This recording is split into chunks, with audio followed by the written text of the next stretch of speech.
All right.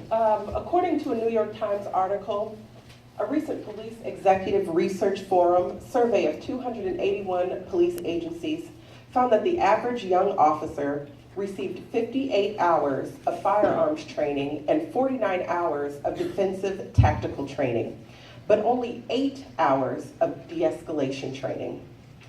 Although firearms training is necessary for their own personal safety in serious situations, this should not be the main focus of a rookie officer.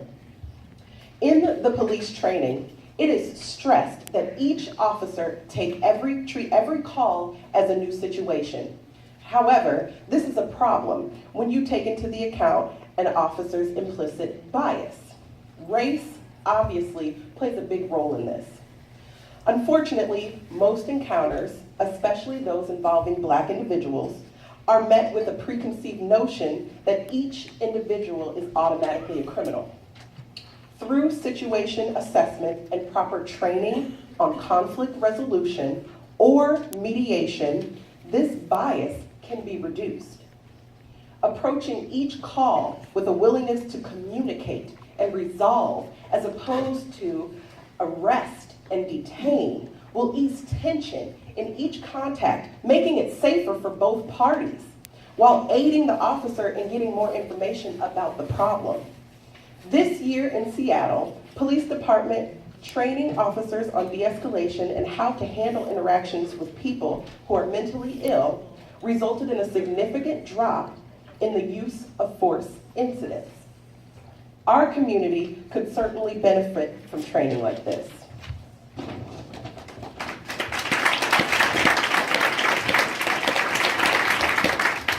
Now, in order to create a more positive community policing environment, Black Lives Matter is proposing added required training in several different areas, some including implicit bias, de-escalation, minimizing the use of force, relationship-based policing, crisis intervention, mediation, conflict resolution, and rumor control.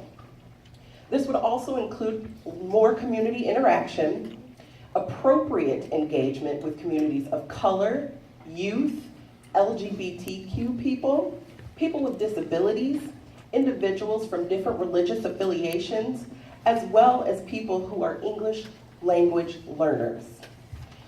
We often hear that money is the biggest problem and the biggest barrier to getting this kind of training to our officers.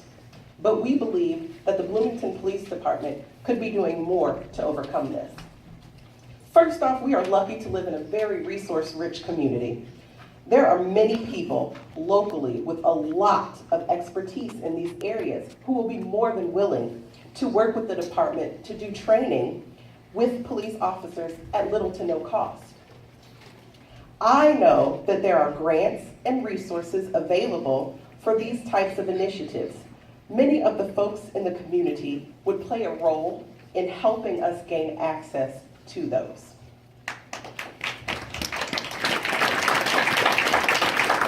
Also, the Bloomington Police Department gets a sizable portion of the city budget.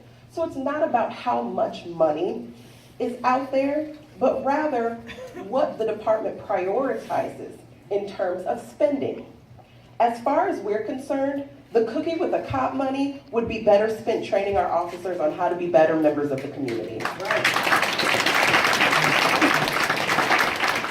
With appropriate training geared towards de-escalation and countering officer bias, officers can better navigate interactions with civilians, keeping both the officer and the civilian safe without the use of force.